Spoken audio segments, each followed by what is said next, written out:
रात के करीब 8 बजे के आसपास का वक्त होता है और एक विधवा महिला पुलिस ऑफिसर जिसका नाम सोनम होता है, वह एक साधु को अपने घर पर ले आती है। उस साधु का नाम जयप्रकाश होता है। जयप्रकाश की उम्र 30 साल के आसपास की होती है। देखने में बड़ा ही तंदुरुस्त और हट्टा-कट्टा पहलवान जैसा दिखाई देता है। और इसके बाद ये विधवा पुलिस वाली सोनम इसके लिए खाना लेकर आती है। जयप्रकाश खाना खाता है और खाना खाने के बाद उसके लिए एक बिस्तर भी लगा दिया जाता है। और अब इसके बाद ये साधु इस विधवा पुलिस वाली सोनम को अपने पास बुलाता है। इसको एक जड़ी बूटी देता है और कहता है कि ये जड़ी बूटी खा लो, तुम्हारी सारी मनोकामनाएं पूरी हो जाएंगी। सोनम उस साधु का कहना मानती है और फिर इसके बाद उन जड़ी बूटियों को खा लेती है। और 20 मिनट का वक्त गुजरने के बाद इस सोनम के अंदर ऐसी काम वासना, ऐसी काम उत्तेजना पैदा हो जाती है कि देखते ही देखते ये साधु के सामने अपने कपड़े खुद ब खुद उतारना शुरू कर देती है। और इसके बाद इस घटना में जो होता है, बहुत ही रहस्यमयी और हैरत अंगेज घटना बन जाती है। दोस्तों, घटना में आगे बढ़ने से पहले बस केवल आपसे वही एक रिक्वेस्ट है कि आप अपने इस चैनल को सब्सक्राइब कर ले, वीडियो को एक लाइक कर दें। दोस्तों, आप जहां कहीं से भी हमारी वीडियोस को देखते हैं, आप अपना प्यारा सा नाम, सिटी का नाम कमेंट बॉक्स में ज़रूर लिखें ताकि आने वाली वीडियोस में मैं आपका नाम ले सकूं। नमस्कार दोस्तों, आज की इस घटना की शुरुआत होती है जयपुर के आमेर गांव से। इसी आमेर गांव में रहने वाला जयप्रकाश, जिसकी उम्र 30 साल के आसपास की होती है, काला रंग होने के कारण उसकी शादी नहीं हो पाती है, लेकिन उसने इस गांव के अंदर अपनी करियाने की दुकान खोल ली थी। करियाने की दुकान अच्छी खासी चलने लगती है। जयप्रकाश इस दुकान से महीने में 20 से 25 हजार रुपए कमा लिया करता था। जब उसके पास पैसे आने लगते हैं तो फिर पैसे के नशे में वो चूर होने लगता है। वह शराब का आदी हो जाता है। वह अपनी दुकान पर कई बार दिन के समय भी शराब पी लिया करता था। और इस तरह से आखिरकार एक ऐसा दिन भी आ जाता है जिसमें दोपहर का समय होता है और एक विधवा महिला जिसका नाम कामिनी होता है, वो उससे दोपहर के समय में सामान खरीदने के लिए आती है। और जैसी वो दुकान के अंदर जाती है तो फिर जयप्रकाश की नज़र उस विधवा महिला कामिनी पर पड़ जाती है। और उसकी खूबसूरती और उसकी सुंदरता और उसकी जवानी को देखकर यह मदमस्त हो जाता है। शराब के नशे में उस महिला के साथ दुकान के अंदर छेड़खानी करने लगता है। अब वो महिला कामिनी वहां पर चिल्लाकर, शोर मचाकर गांव वालों को इकट्ठा कर लेती है। इसके बाद गांव वाले जयप्रकाश की जमकर पिटाई करते हैं। उसका मुंह काला कर दिया जाता है और फिर इसके बाद इस गांव से जयप्रकाश को निकाल दिया जाता है। उसको धमकी दी जाती है कि अगर तुम इस गांव में दोबारा दिखाई दिए तो तुम्हें जान से मार दिया जाएगा। और इस तरीके से जयप्रकाश इस गांव को छोड़ देता है और जयपुर के ही जयगढ़ इलाके में पहुंच जाता है। जयगढ़ जयपुर का ही एक अच्छा खासा शहर होता है, जहां पर उसकी मुलाकात उदयनाथ नागा साधु से होती है। अब वो उस नागा साधु उदयनाथ के साथ रहना शुरू कर देता है।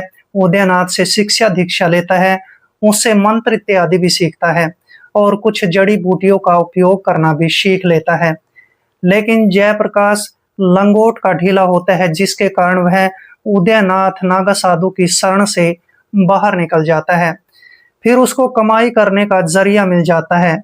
वह नागा साधु बनकर इस शहर के अंदर भीख मांगना शुरू कर देता है।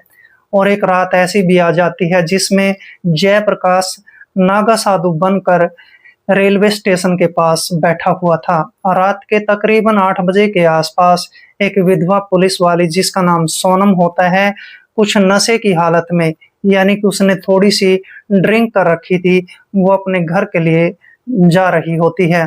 तभी उसकी नजर उस नागा साधु जयप्रकाश पर पड़ती है। जयप्रकाश 30 साल का हट्टा कट्टा जवान था। ये पुलिस वाली उसको देखकर उसके पास चली जाती है। सर्दी का मौसम होता है, जिसके कारण इस जयप्रकाश को ठंड भी लग रही होती है।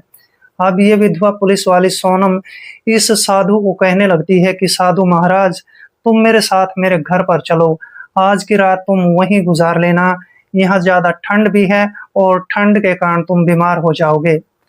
अब इसके बाद ये जयप्रकाश इस विधवा महिला पुलिस वाली की खूबसूरती को, इसकी जवानी को, इसकी सुंदरता को ऊपर से नीचे की तरफ देखने लगता है।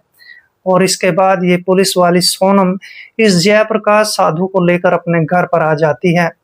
इसको अच्छे तरीके से खाना खिलाती है और खाना खाने के बाद जयप्रकाश इस सोनम के साथ मीठी-मीठी बातें करने लगता है।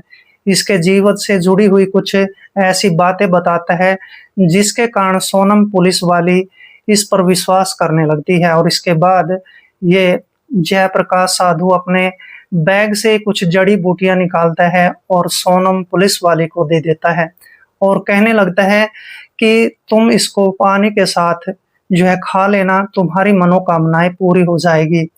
सोनम कुछ अंधविश्वासी महिला भी होती है, जिसके चलते वो उन जड़ी-बूटियों का इस्तेमाल कर चुकी होती है। रात के 9 बजे के आसपास का वक़्त हो जाता है और देखते ही देखते जैसे ही वो जड़ी-बूटियों को खा लेती है, तो फिर पुलिस वाली के मन में जो है काम उत्तेजना पैदा होने लगती है। काम वासना उसके मन में भर जाती है, क्योंकि इन जड़ी-बूटियों के अंदर कुछ ऐसे पदार्थ मिलाए गए थे, जिसके चलते पुलिस वाली के शरीर में ऐसे परिवर्तन होने लगते हैं। और इसके बाद ये पुलिस वाली सोनम खुद ब खुद इस साधु के कमरे में चली जाती है। कमरे में जाने के बाद इस साधु के साथ छेड़खानी करने लगती है। इसके बाद ये साधु तुरंत समझ जाता है कि जड़ी-बूटियों का असर हो चुका है और इसके बाद सोनम की सहमति से ही ये जयप्रकाश नाम का साधु इसके साथ अपने गलत रिश्ते कायम करने लगता है। ये दोनों ही तब तक अपने गलत रिश्ते बनाते हैं जब तक इन दोनों की संतुष्टि नहीं हो जाती है। आखिरकार पूरी रात में कई बार रिश्ते बनाए जाते हैं। जब दोनों की पूरे तरीके से संतुष्टि हो जाती है, तो इस घर के अंदर ये केवल दोनों ही होते हैं और फिर घोड़े बेचकर सोना शुरू कर देते हैं। जैसे ही सुबह का वक़्त हो जाता है, तो पुलिस वाली को भी वो रात अच्छी लगी थी। अब ये पुलिस वाली इस जयप्रकाश को कहने लगती है कि तुम ऐसा करो, मेरे घर पर ही रहना शुरू कर दो। जयप्रकाश जैसे ही सोनम की इन बातों को सुनता है, तो वह सोचने लगता है कि उसकी किस्मत का बंद ताला खुल चुका है और इस तरह से जयप्रकाश मान जाता है और फिर इसके बाद सोनम पुलिस वाली इसको अपने घर पर रखना शुरू कर देती है। पुलिस वाली अपने कमरे का दरवाज़ा बंद करके अपने पुलिस स्टेशन में चली जाया करती थी और ये साधु जयप्रकाश इसके घर पर ही रहा करता था। इस तरीके से लगभग 20 से 25 दिन का वक़्त गुज़र जाता है। एक रात ऐसी भी आ जाती है जिसमें पुलिस वाली जमकर शराब पीती है और अपने घर पर आ जाती है। घर पर आने के बाद वह उस साधु से मिलती है, मीठी-मीठी बातें की जाती हैं और फिर इसके बाद ये पुलिस वाली खुश होकर अपने कमरे में इस साधु को ले जाती है और तिजोरी का ताला खोलकर उसमें से 5,000 रुपए निकाल कर इस साधु को दे देती है। साधु की नज़र जब तिजोरी पर पड़ती है, तो साधु की आंखें फटी की फटी रह जाती है। जयप्रकाश के मन में कुछ और चलना शुरू हो जाता है। जयप्रकाश लालची किस्म का व्यक्ति होता है। अब जयप्रकाश सोचने लगता है कि अगर ये तिजोरी का सारा पैसा मेरा हो जाए तो बहुत अच्छी बात होगी और इस तरह से फिर ये पुलिस वाली इस जयप्रकाश के साथ अपने गलत रिश्ते कायम करती है। गलत रिश्ते कायम करने के बाद ये दोनों ही एक ही बेडरूम में लेट जाते हैं। जैसे ही रात के 12 बजे के आसपास का वक़्त होता है, तो ये साधु जयप्रकाश बिल्कुल भी नहीं सोता है। दूसरी तरफ जो पुलिस वाली होती है, उसको नींद आ चुकी होती है। अब ये जयप्रकाश साधु चुपके से तिजोरी की चाबी उठाता है और फिर तिजोरी को खोलना शुरू कर देता है। तभी पास में ही कुछ बर्तन पड़े होते हैं और उन बर्तनों में इस जयप्रकाश का पाँव लग जाता है, जिसके कारण इस पुलिस वाली सोनम की आँख खुल जाती है। तब तक ये साधु सारे पैसे उस तिजोरी से निकाल चुका होता है और भागने की तैयारी में होता है। इसके बाद ये पुलिस वाली सोनम इस साधु जयप्रकाश को पीछे से पकड़ लेती है और देखते ही देखते जयप्रकाश इसको धक्का दे देता है। ये नीचे गिर पड़ती है, लेकिन पुलिस वाली इस पर काबू पाने में असफल हो जाती है। जैसे ये घर से बाहर निकलने लगता है, तो उसी समय सोनम अपने रिवॉल्वर ढूंढना शुरू कर देती है। जैसे उसको अपनी पिस्तौल मिल जाती है, तो ये पुलिस वाली सोनम इसके पीछे दौड़ती है और दौड़ते दौड़ते इसको वहीं पर गोली मार देती है। जैसे ही जयप्रकाश को गोली लगती है तो जयप्रकाश वहीं पर ढेर हो जाता है, वहीं पर गिर जाता है। जयप्रकाश साधु अपना दम तोड़ चुका होता है। जैसे गोली की आवाज होती है तो कुछ पड़ोसी लोगों की आंखें भी खुल जाती हैं। कुछ पड़ोसी वहां पर आ जाते हैं और देखते हैं कि वहां पर एक साधु मरा पड़ा होता है। पुलिस वाली सोनम उसके पास खड़ी होती है, उसके हाथ में पिस्तौल भी होती है। पड़ोसी देखते ही समझ जाते हैं कि इस महिला ने इसका कत्ल कर दिया है। उन पड़ोसियों में से एक पड़ोसी जिसका नाम दिनेश कुमार होता है, नजदीकी पुलिस स्टेशन में फोन कॉल करता है। मौके पर पुलिस को बुला लेता है। पुलिस इसके बाद जयप्रकाश का शव अपने कब्जे में ले लेती है और फिर इस पुलिस वाली सोनम को गिरफ्तार कर लेती है। इसको गिरफ्तार करके पुलिस स्टेशन में ले जाया जाता है। इससे पूरी कहानी, पूरी घटना पूछी जाती है और सोनम अपनी बीती हुई पूरी कहानी पुलिस के सामने बयां कर देती है। इसके बाद पुलिस इस महिला के खिलाफ एक चार्जशीट तैयार कर लेती है। इस पर एक मुकदमा दायर कर दिया जाता है और 3 महीने का वक्त गुजरने के बाद सोनम को उम्र कैद की सजा सुना दी जाती है। और इस तरीके से सोनम ने खुद से ही अपने जीवन को बर्बाद कर लिया था।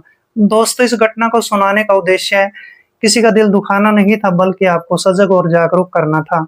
तो मिलते हैं किसी ऐसी कहानी के साथ, तब तक के लिए दोस्तों जय हिंद, वंदे मातरम।